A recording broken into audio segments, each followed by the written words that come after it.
Muy buenos días a todos y bienvenidos a esta primera mesa redonda.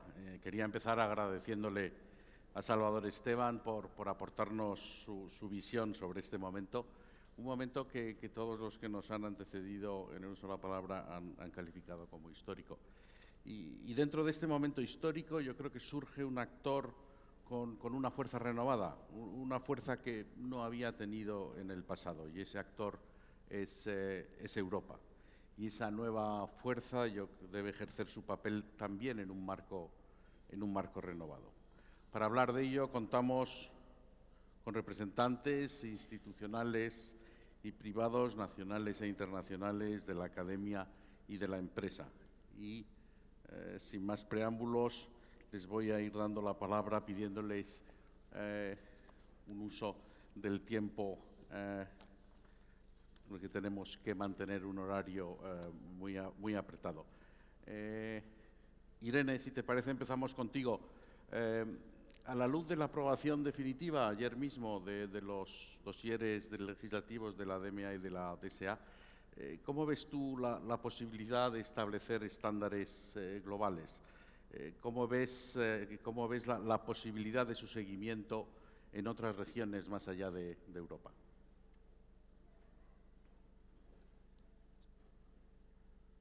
Hola, buenos días a todos. Muchas gracias por la invitación. La pregunta es muy relevante ahora mismo. Ayer el Parlamento Europeo votó ambas leyes de servicios digitales y ley de mercados digitales. Son dos reglamentos. Se votó por una amplia mayoría, lo cual demuestra que es una norma consensuada también en Europa.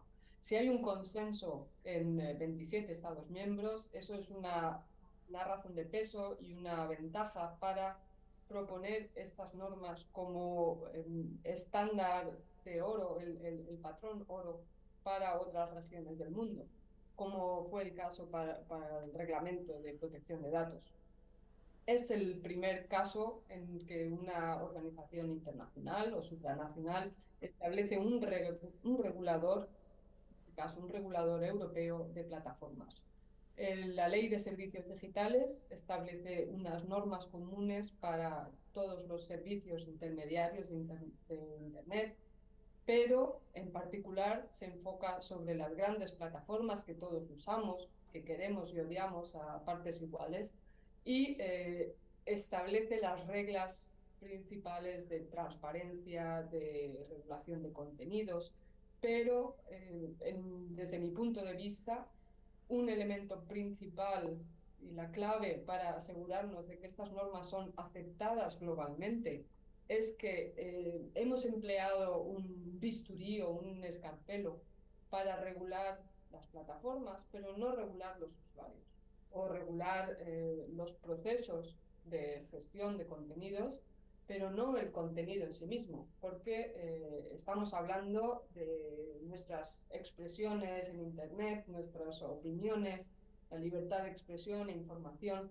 Es un contenido muy sensible que tenemos que valorar con muchísimo cuidado. Esto nos va a permitir en una región como en Estados Unidos, donde la libertad de expresión figura en la primera enmienda y limita, o más bien impide cualquier limitación sobre la actuación de las plataformas sobre el contenido, eh, este sistema puede ser aceptable también en esa región, porque no estamos diciendo a las plataformas que tienen que vigilar lo que los usuarios dicen.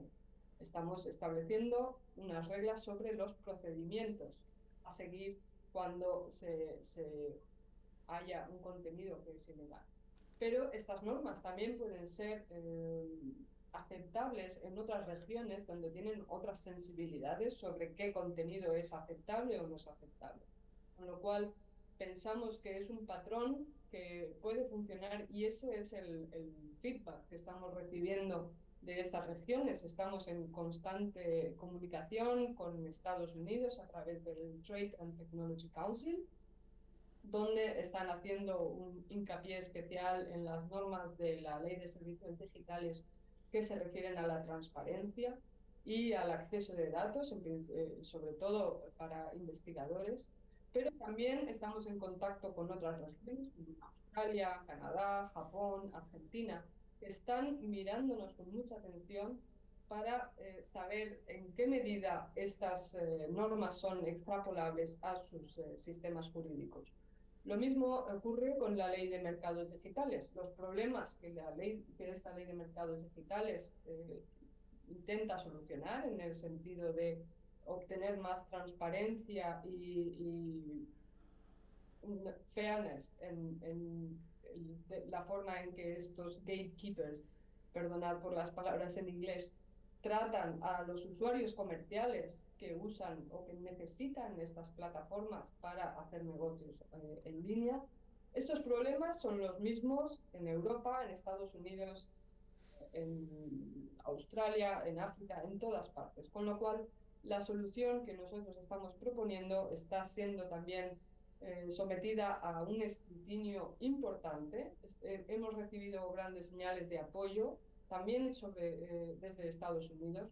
Y el punto final que quiero señalar es que el éxito de la implementación o de la puesta en marcha de estas leyes será clave para determinar, para transformarlo en el patrón oro global.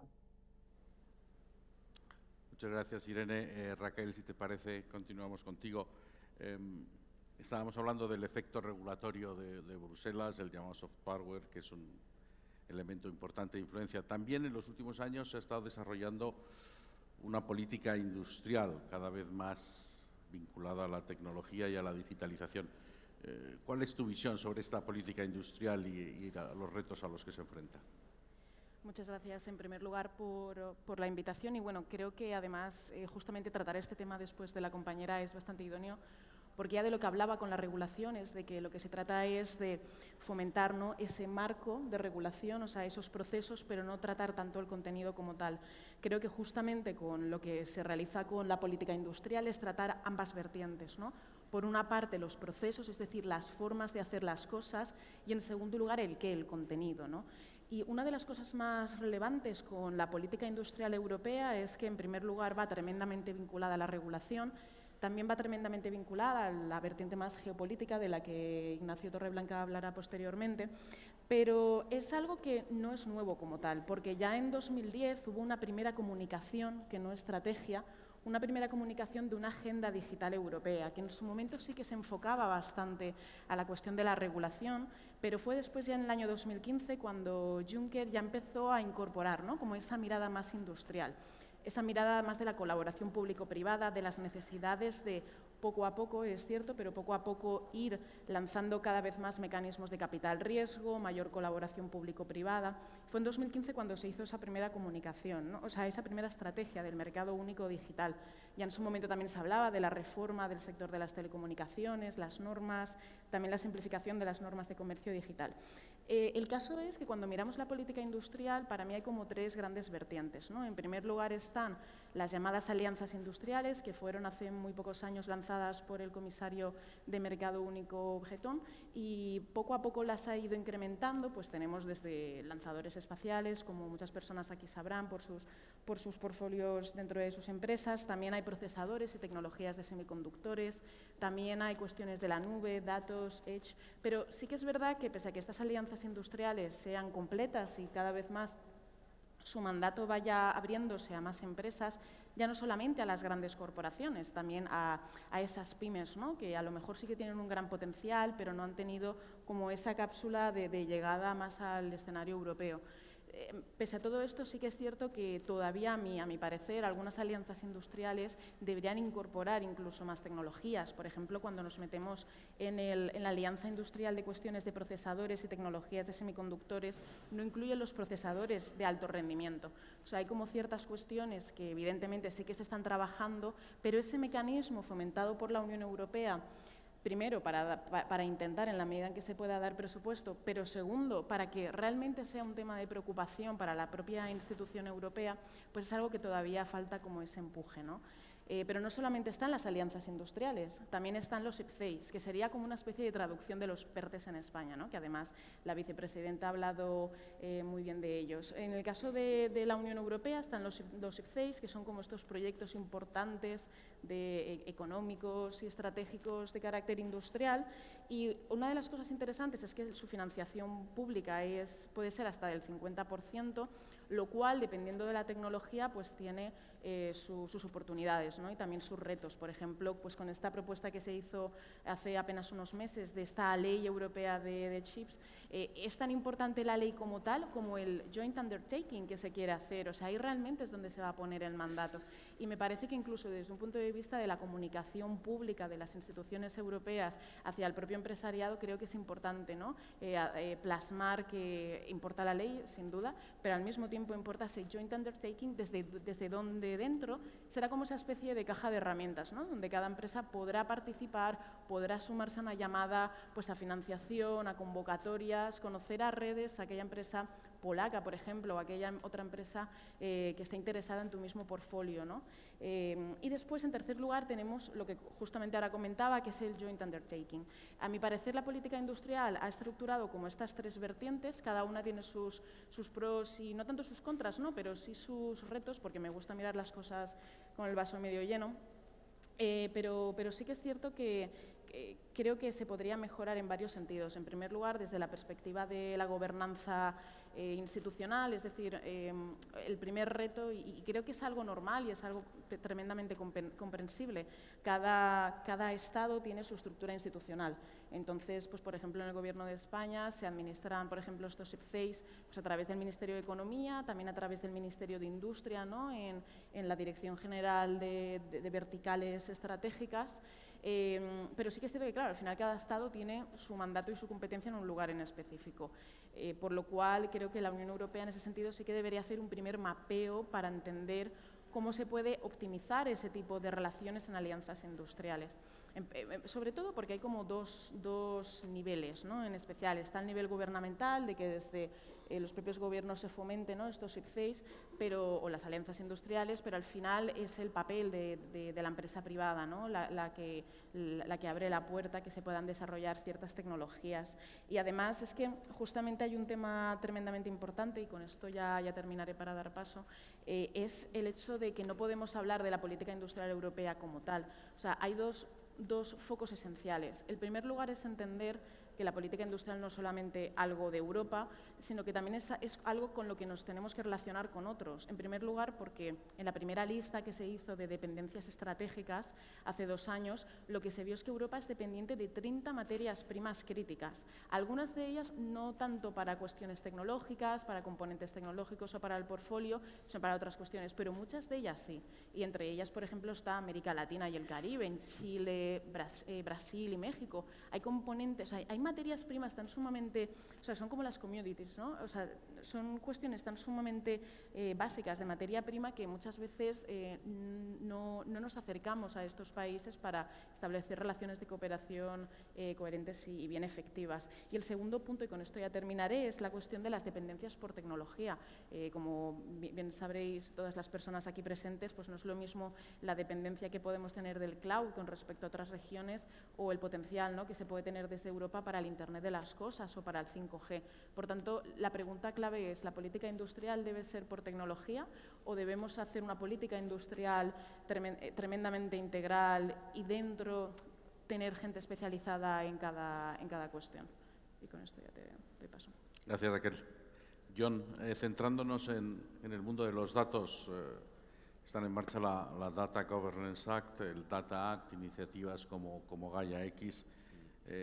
¿Cuál es vuestro enfoque respecto a cómo se va a organizar un mercado en este escenario, en este nuevo marco regulatorio de estándares europeos? Vale. Bueno, Víctor, primero daros las gracias por contar con nosotros un año más.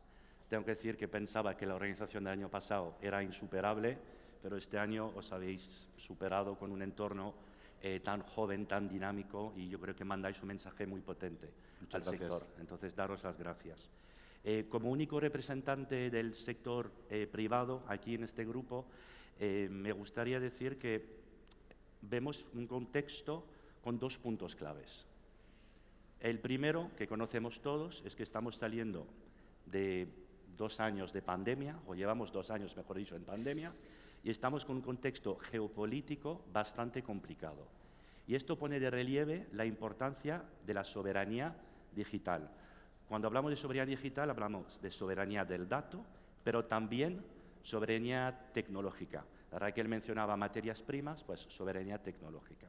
El segundo punto, que quizás es menos conocido, es que si miramos los grandes bloques, si miramos Estados Unidos, si miramos China, tienen legislaciones muy fuertes en cuanto al cloud.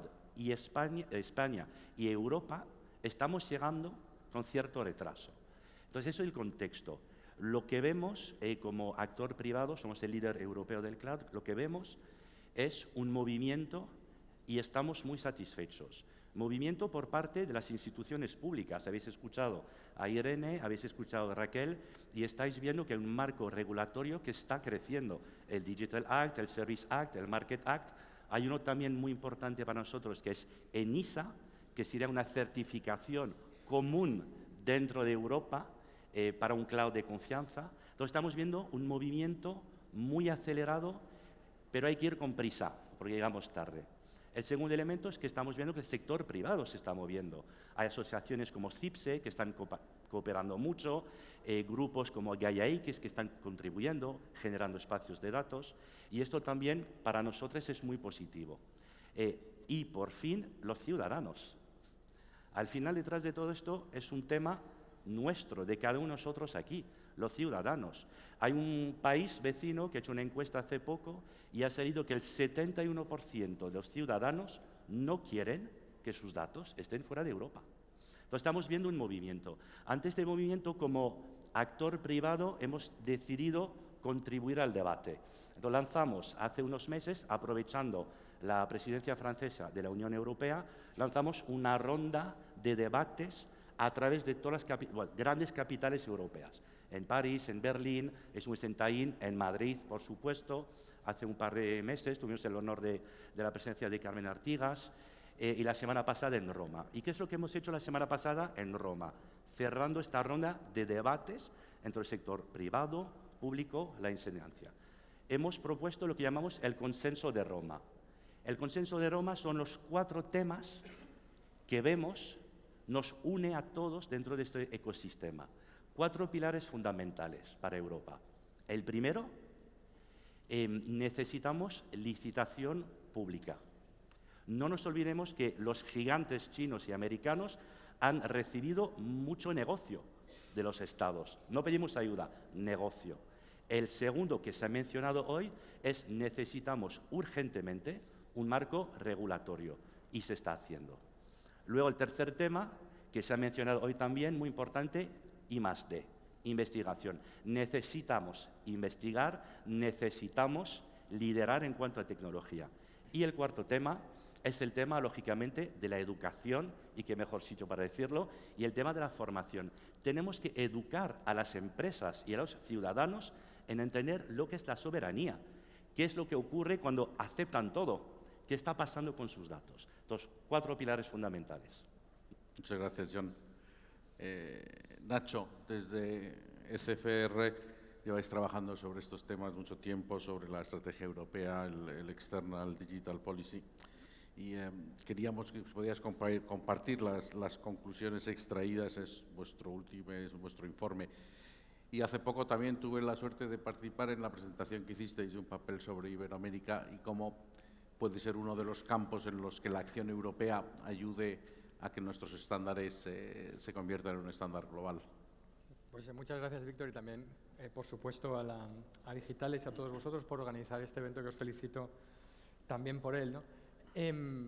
Yo creo, estaba recordando con esta famosa aseveración que tenía, ¿sabéis? El speaker de la Cámara de Representantes, Tip O'Neill, era famoso porque tenía en su mesa una placa donde ponía The Golden Rule, those who have the gold make the rules, ¿no? La regla de oro es quien tiene el oro hace las reglas, ¿no?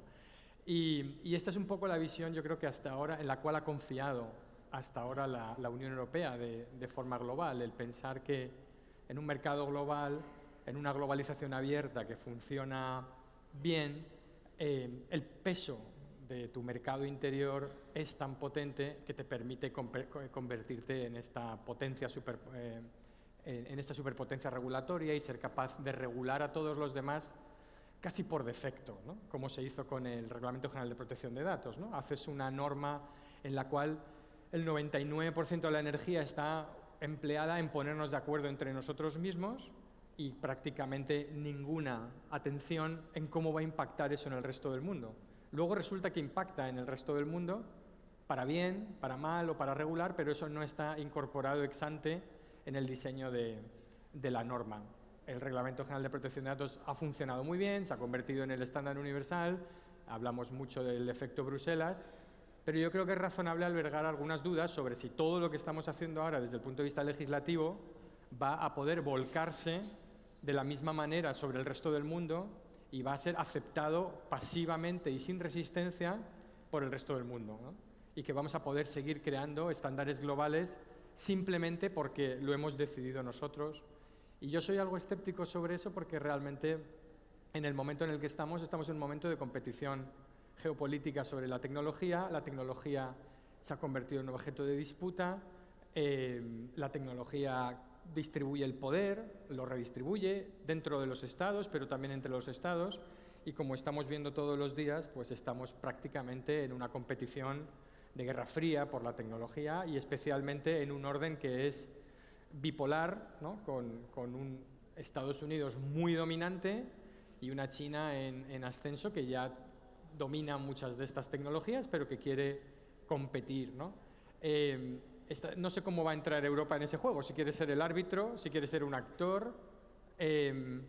Creo que tiene que tener mucho cuidado porque quizá en Estados Unidos hay sectores muy proclives y muy progresistas en la manera de entender la tecnología, que están alineados con las preocupaciones europeas sobre el humanismo tecnológico, pero hay un complejo militar industrial que ve la tecnología como el principal elemento de contención y de disuasión hacia China y aquello sobre lo que se va a dirimir esa gran competición entre China y Estados Unidos, y por lo tanto no va a aceptar fácilmente que la Unión Europea rompa sus compañías, las debilite globalmente.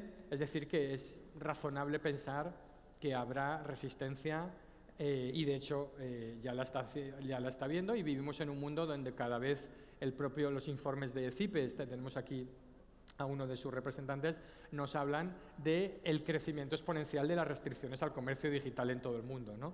Entonces es muy difícil que la Unión Europea pueda hacerse valer en un orden multilateral basado en reglas cuando ese orden multilateral es cada vez más débil, se basa cada vez menos en reglas y se basa más en el poder puro y desnudo, ¿no? Si vemos por ejemplo, con el Reglamento de Protección de Datos y los dictámenes de adecuación de datos, bueno, hay 14 países ahora mismo que han conseguido esos dictámenes conforme y por lo tanto los más importantes, ¿no? Japón, Corea del Sur, Canadá y Suiza, luego tenemos Andorra y algunas islas exóticas en el Canal de la Mancha, ¿no? Pero realmente el impulso de adecuación de datos y la extensión del mercado interior al exterior, el número de países que están en el mercado interior europeo de datos es muy pequeño todavía y no vemos una estrategia consistente y coherente para precisamente externalizar todas estas políticas, dotarlas de fondos y entender que ese efecto Bruselas requiere un impulso político.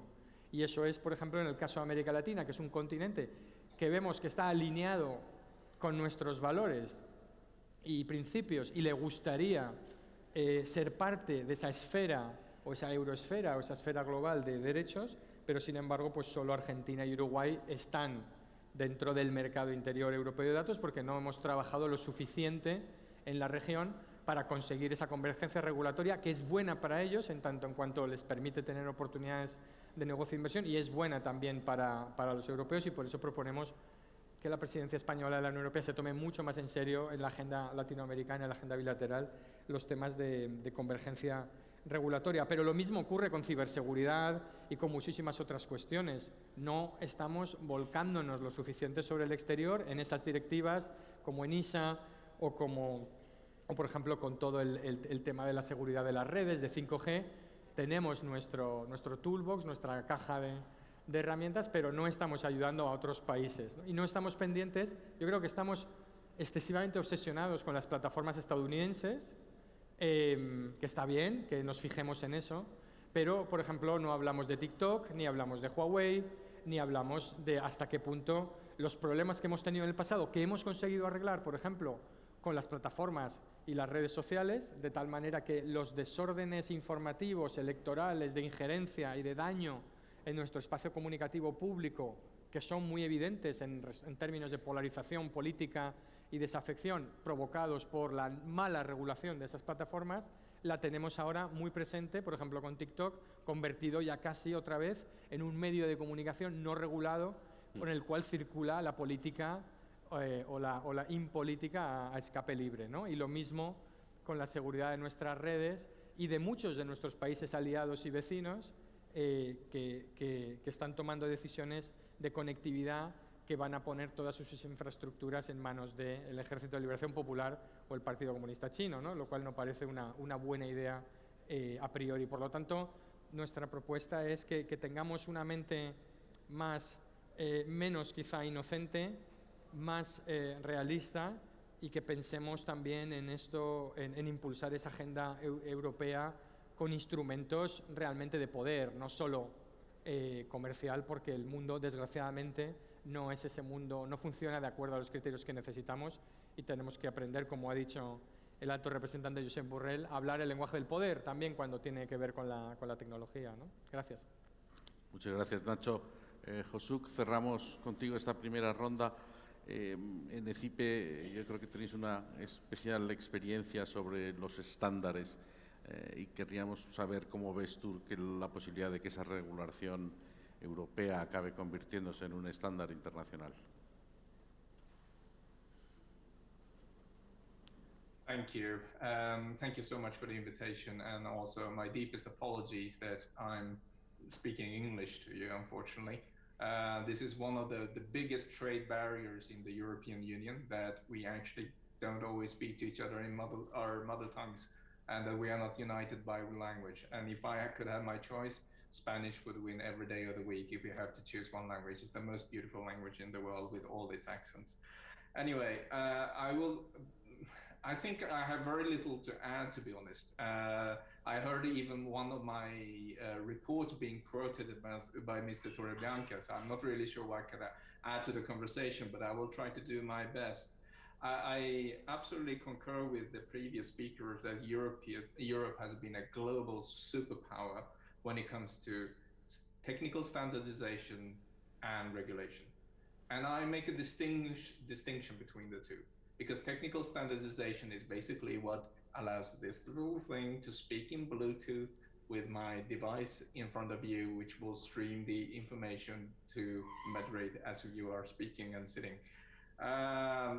That's developed by actually a Swedish company, Ericsson, once upon a time, and which was then adopted by an international consortium.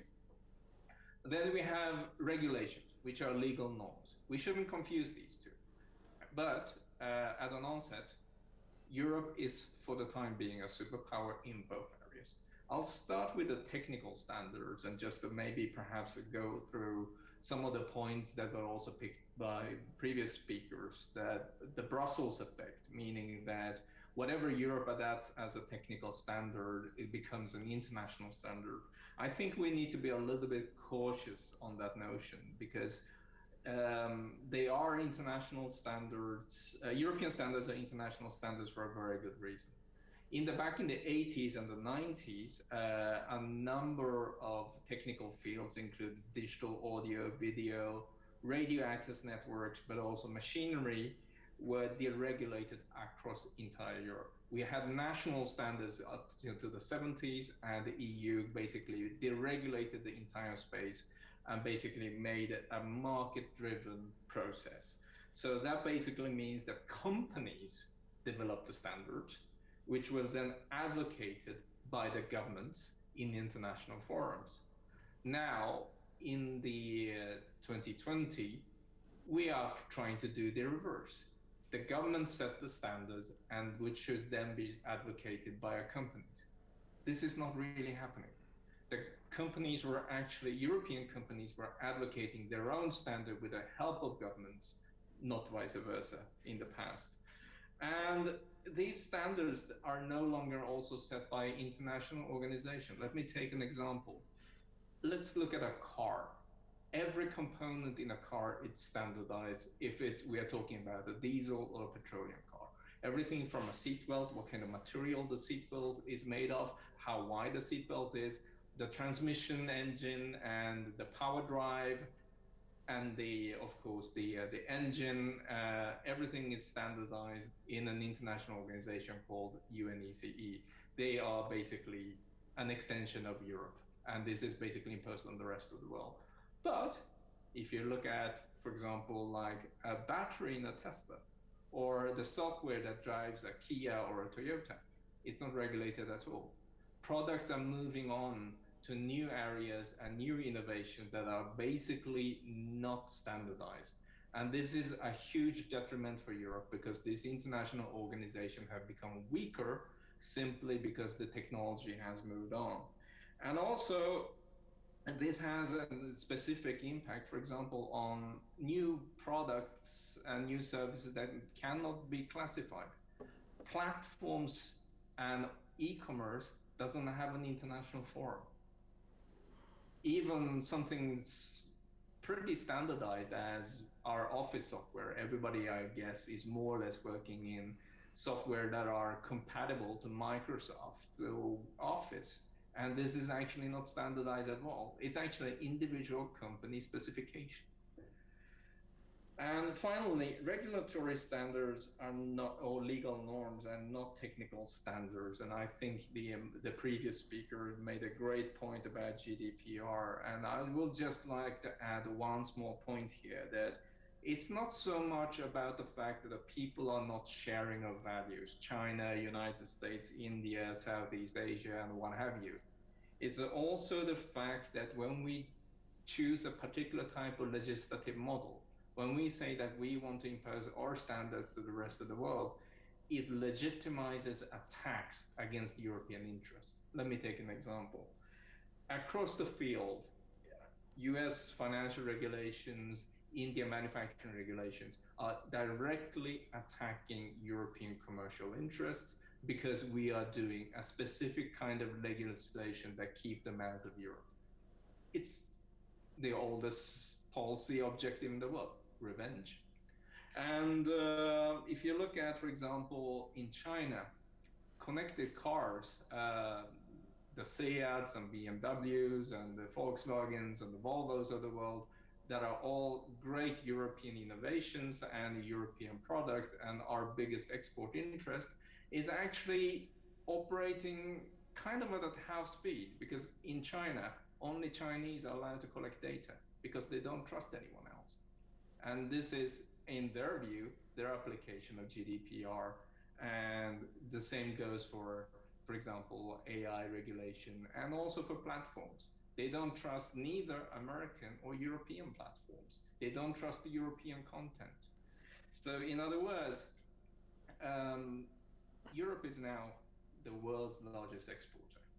Believe it or not, we have almost 1/3 of our collective GDP coming from exports, which is actually almost twice as much as China, which means, as one of the previous speakers were talking about, dependencies. The rest of the world depend more on Europe than vice versa. As the world's biggest exporter, we have more stake in having our markets open than anyone else. That basically means that if the rest of the world start to impose disproportionate and illegitimate barriers and saying that they want to cut foreign dependencies, we have most to lose than anyone else. And that's a fundamental danger that I don't think has been calculated into many of the policies that we are talking about right now. But I want to say that we have genuine, real problems with digitalization that we need to solve. Of course, there are immense market concentration, and we have competition policy to address them. We have security risks. Obviously, our intelligence agencies and law enforcement is working day and night address them, and they need to have the accurate tools to actually fight these risks.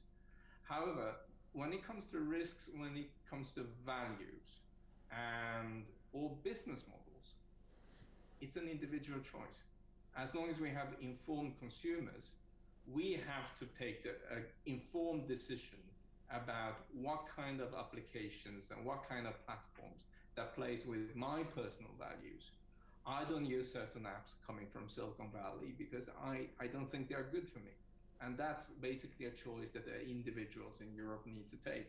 And to wrap it up, I think the fundamental problem with what we are doing right now is the fact that we are trying to address market failures before they happen. We have product laws that says how a platform or how an AI algorithm is supposed to perform or not perform, what is ethical, what is non-ethical. And this is a real problem because in the history of market regulation, we have always addressed market failures after they happen. We have never tried to predict them. So for example, in food safety regulations, we don't have government food tasters who are basically telling us what kind of food we can produce. No, actually, if people become sick by eating a particular cake or a particular meat, they're taken off the market. In similar way, DSA and DMA is actually doing the opposite. The other factor here is also that we have single out digitalization and digital technologies as a risk in itself. So for instance, we have very good regulation on how a major shopping platform cannot endorse their own products. I think that's great. But we don't impose the same regulation on supermarkets. That becomes a problem. I can choose a different URL. Housuk, we need to wrap it up because we have a second round of questions. Manufacturer their own website rather than going through a platform. I don't always have that choice when it comes to supermarkets, especially if I live in a small village. And in the same way, AI can produce a very distasteful bias, especially for someone who looks like me, who's a first-generation migrant in Europe. I'm discriminated by insurance companies every day. But this bias is not actually perfectly regulated when it's conducted by humans. So in other words, by punishing the use of digital technologies and assuming that they will perform worse than human beings is not really a paradigm that the rest of the world is signing on to. Technology is there to make humans better decisions, not necessarily to bypass humans. And that is perhaps a fundamental problem that we're seeing in Europe today, that it's almost a cultural problem where we see the entire digital sphere as black magic, an area for huge market concentrations and strategic risks coming from the United States and also from China. Yes, there is a genuine risk, but I think the best way to actually address those risks is to innovate better products and to be more competitive. Thank you. Thank you, Housuk. La verdad es que teníamos pensado como dos partes, pero yo creo que las hemos ido mezclando. Hemos hablado de regulación y de estándares. Nos queda muy poco tiempo. Yo os pediría, y John me ha dicho que es un especialista en mensajes telegráficos, 30 segundos cada uno, después de hablar de regulación y estándares, hablar más de innovación y de mercado. Y empezamos contigo, Irene. Regulación e innovación, el papel de la Comisión Europea. 30 segundos.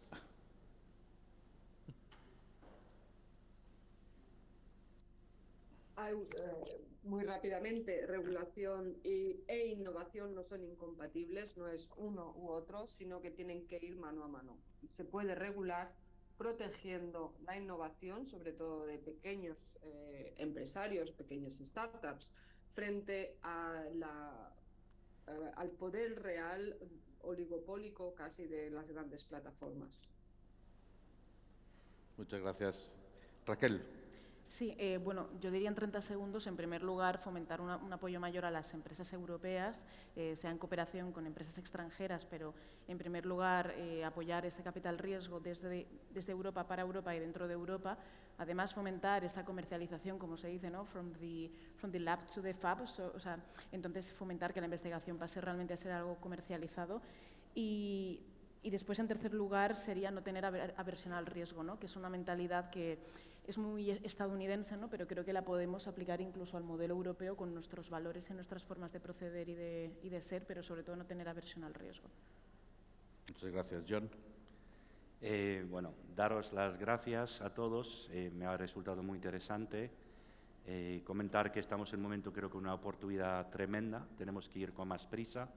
Yo invitaría a los que nos están escuchando aquí o digitalmente que miren lo que proponemos desde el punto de vista de consenso de Roma. Creemos que es una forma de unir el conjunto de ecosistemas y que pongamos especial foco en acelerar las regulaciones y también apoyar a los actores europeos a través de proyectos desde las instituciones europeas. Muchas gracias. Josuk, 30 seconds. Well, I'm a little bit dismayed by what I've heard so far about calling for public funding, because I think you can solve a lot of engineering problems, like landing a man on the moon, with public funds. But when it comes to digital innovation, we are really talking about commercialization of relatively simple products. They are not engineering problems, they are commercial problems. So I don't think we can actually solve the problem with public funds. The fundamental problem here is that in Europe, the capital is locked into banks and pension funds. There is no risk capital available because there is no reward for taking risks. In a risk-free world, there is no innovation. There is no experimentation because they don't pay, and therefore there will be no entrepreneurship. We have to rethink the European model of capitalism and also some of the industrial policy choices we have made. Try to produce as much as possible and export it. It simply didn't work. The future belongs to the people who want to customize, personalize, not build the exact same thing and try to sell it to Indian, Chinese, Americans, and the Spanish and the Scandinavians. That's not where future is at. Thank you very much, Josuk. Muchas gracias a todos por vuestra participación, por vuestros puntos de vista. En Digitales siempre decimos una asociación española y a la vez muy europea, y yo creo que estamos muy alineados con esas ideas europeas y las propias políticas de la Comisión. Yo cerraría, todos hemos dicho, estamos en un momento histórico, y un momento histórico en el que hay que tomar también decisiones importantes, y creemos que foros como este tienen que ayudar a que Europa sea capaz de buscar ese nuevo papel, manteniendo una economía abierta, manteniendo un sistema que pueda vender a otros países terceros que nos apoyen para que esa visión europea del mundo digital se extienda. Muchas gracias a todos. Gracias.